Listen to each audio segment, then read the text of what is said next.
Yes, my people, Francis from Next of Sports Talk, back at you with another one. Thank you to my Lord and Savior, Jesus Christ, because without him, none of this would be possible. And shout out to you, and you. Don't forget to hit that like button, hit the subscribe button if you like the content.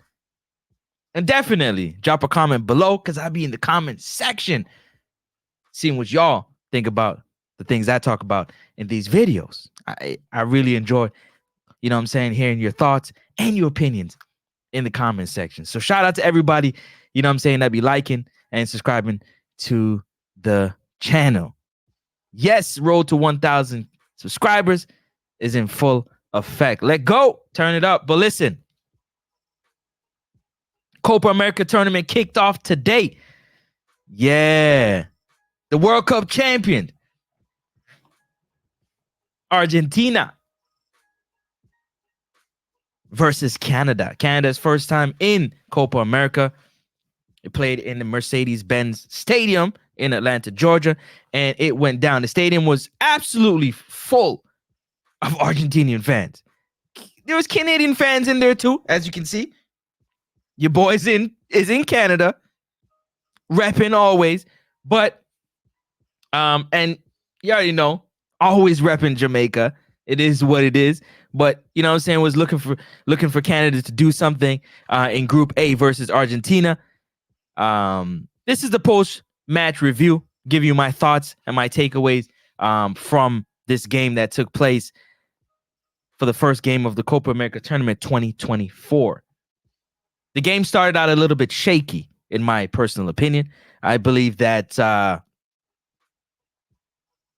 when you make mistakes, when any team makes mistakes, great teams will punish you. Good teams will attempt to punish you.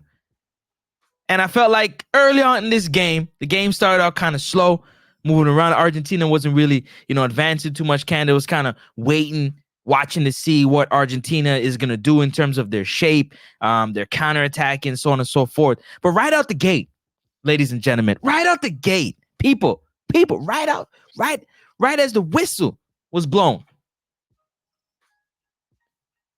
the defense made a mistake. Ball came into the box. Canada was looking to try and score to get ahead, because Argentina is a great team.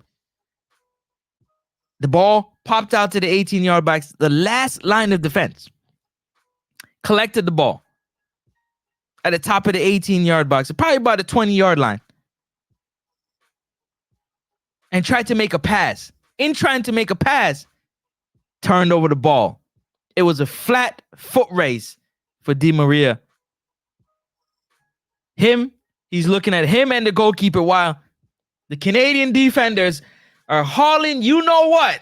They are put their foot in their hands, and they are absolutely running as fast as they can to try to recover.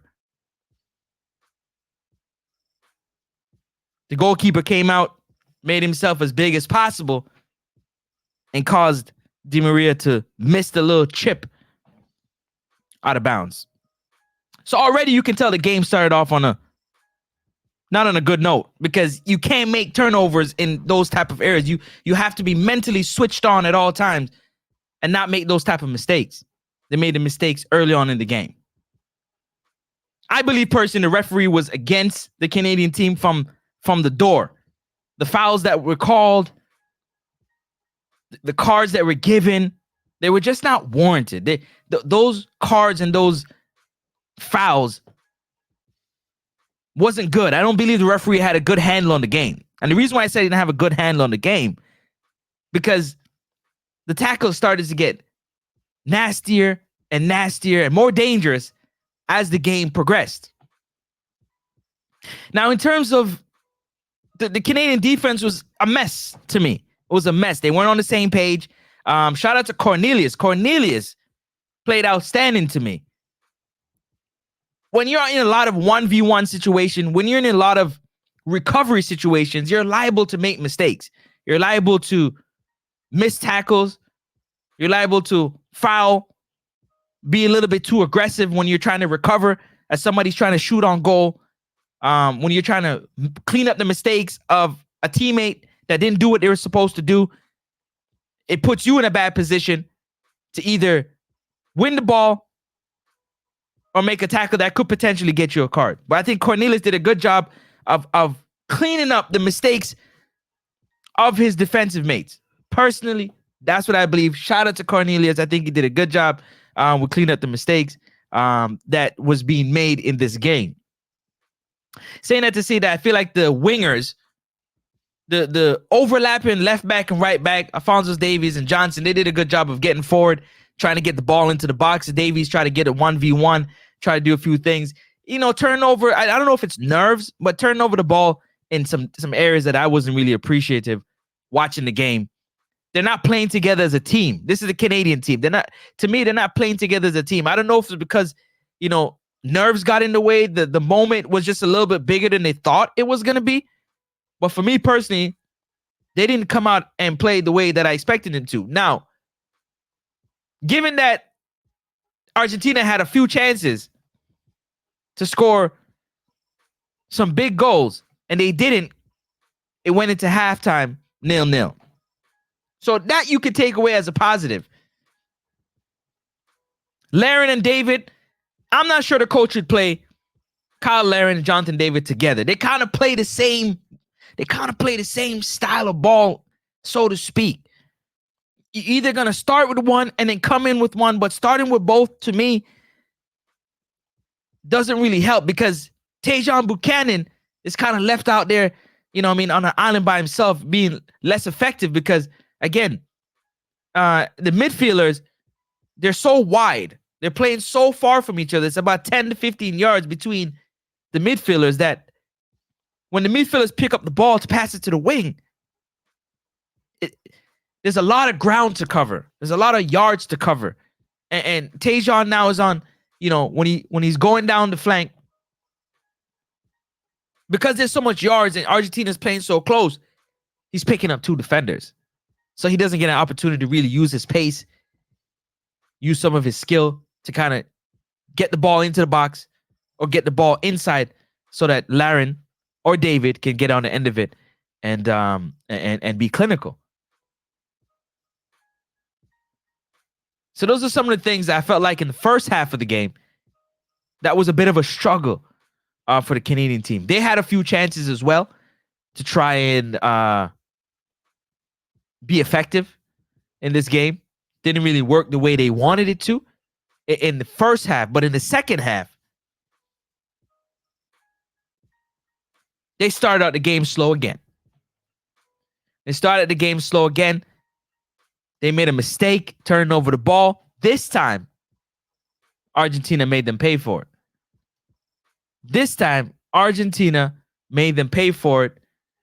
Going up 1-0. In the 49th minute. So in other words, 4 minutes into the start of the second half, turnover, and Julian Alvarez jumped on the end of it and put it into the back of the net. So now Argentina get an opportunity now to sit back, be a bit defensive, but look for the counterattacking, which ended up being the fact. Argentina was looking for Messi. Messi was really standing, at the 25-yard line when everybody's in the 18-yard box, 6-yard box. Messi's waiting for Argentina to get the ball. The first thing they do is kick it out. When they kick it out, it's Messi 1v1 with other players running. You put Messi in those dangerous positions. You can't give Messi that type of space with the ball at his feet. Even at his age, something dynamite is going to happen. I felt like Canada just couldn't get it. They were just a step behind. They just couldn't get it. They took off Tajon Buchanan early change. He wasn't excited about that. But they took him off, brought another player, a little bit more effective. Definitely a foul outside the box. VAR, terrible. VAR, terrible. You got VAR, and the referee did not check the VAR. And that's what I'm talking about. He didn't have a handle on the game at all. He did not put both these teams in the best chances of being great. Matter of fact, you seemed to me that he was more on the side of Argentina, but that's me. That's me sitting there watching it. But the Canadian team wasn't playing together. There wasn't much link-up passes. There wasn't no fluidity to their game. There wasn't no rhythm. They didn't play with a rhythm. They didn't seem like they wanted to win the game. I'm sure they wanted to win the game, but watching it didn't seem like they really wanted to push the pace and really get into the game. The defense was working overtime. The midfielders was doing the best they can, but they did a lot of tracking because 70% of the ball was in the possession of Argentina. So it was a lot of chasing, a lot of tracking, a lot of trying to get hold of the ball. When they did get hold of the ball, what they did with the ball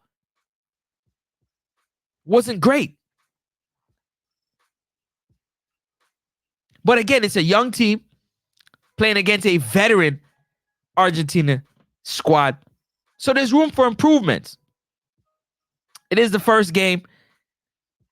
The game should have ended 1-0, ended up 2 because, again, just horrible passing from the defense to the midfield. Horrible passing. Horrible passing. Turn over the ball. Argentina get the ball to Messi in open space. Now you got players running behind the defenders, and they're not talking because they're having to overwork. So the defenders ain't talking. And you got players running between 2 Canadian defenders getting out to the end of the ball. And that's how the second goal happened for Martinez in the 88th minute. Now, why Jesse Marsch was playing a high line, having the goalkeeper on the 6-yard box, sometime outside the 18-yard box, collecting balls, challenging balls, is a whole nother question. I don't see the point of the high line if Argentina is really not trying to run behind like that. The only time they make runs is when the magician, Lionel Messi, has the ball at his feet. Then something is going to happen. Then, players are moving. There's movement happening because he can make those passes through balls. And he was able to get one through. No communication with the back line. Second goal happened. So this game really should have ended. It really should have been a 0-0 game. It should have been 0-0 because Canada was doing. Matter of fact, I take that back. This game should have been at least 5-0 because there's at least 4 to 5 chances Argentina had based off the mistakes that Canada made that they did not capitalize on. Messi had a few chances where he got the ball, beat the defender, beat the goalie, made the chip and missed. He had at least 2 chances where he missed like that.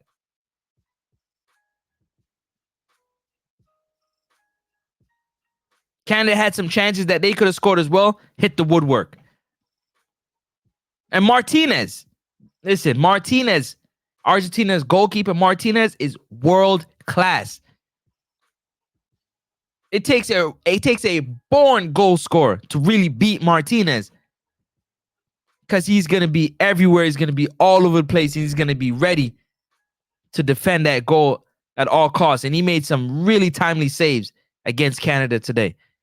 All in all, if they can clean up the passing, if Canada can clean up the passing, if they can play together, because you can feel them starting to unravel and individual talents started to try to take the game into their own hands. They were bickering with each other about who's going to get the shot, whose turn it is. But some of the glaring things that I want to see, I don't want to see Kyle Larin and Jonathan David playing together. It's not going to work for me. You start one and you sit one. It's not going to work for me. The defenders, you got to sort out between Cornelius, Johnson, Davis, and number 15. I don't want to butcher his name. They got to sort that out because there's too much going on back there. There's too much mistakes happening. There's just too much going on. And the midfield is absolutely out of the game. The only time the wingers are in the game is when Davies or Johnson's, the right and the left back, play the ball up the wing. If they don't play the ball up the wing, the midfield is not getting the ball out to the wing. Needless to say, there's no service coming forward like that, in my personal opinion. But you let me know what you think in the comment section. This is my post-match review. This game should have been 5-6-0. Just based off the chances Argentina had. Canada had about 3 or 4 chances, so it could have been a high-scoring game. It ended up 2-0, and Argentina move on with 3 points.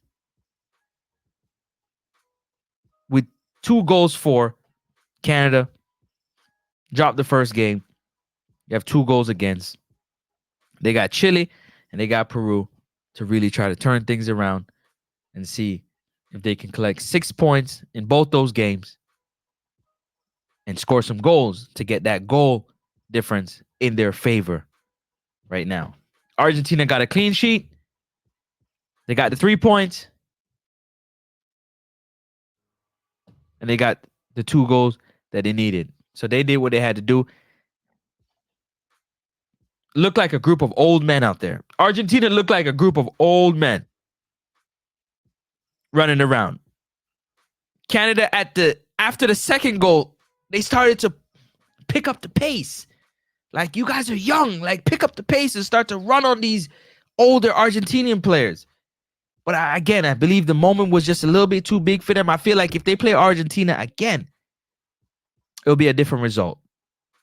But I always say, when you make mistakes, when you turn over the ball in danger areas, great teams will punish you. If you reach this far in the video, don't forget to hit that like button. If you like the content, subscribe to the channel. Tell a friend to tell a friend. And leave your comment below, because I like to think do you agree with my comments on how this game went between Argentina and Canada, the first game of Copa America 2024? Drop it in the comment section. You already know what it is, man. It's your boy, Francis. Next up, Sports Talk. I'm back with another one. Stay tuned. We got more on the way. Don't go nowhere. Again, post-match review. Argentina 2, Canada 0. I'm outie.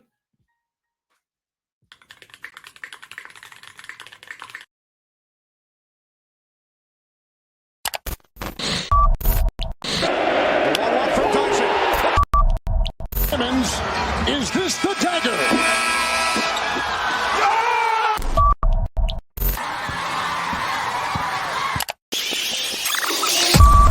Next up, sports talk, yeah, homie, now that's us. You ain't tuning in, then you're hustling backwards. We always keep it poppin', tell your partner to slide through. Every sporting event, hit us up and we got you, cause we what? Next up, next up, yeah, next up,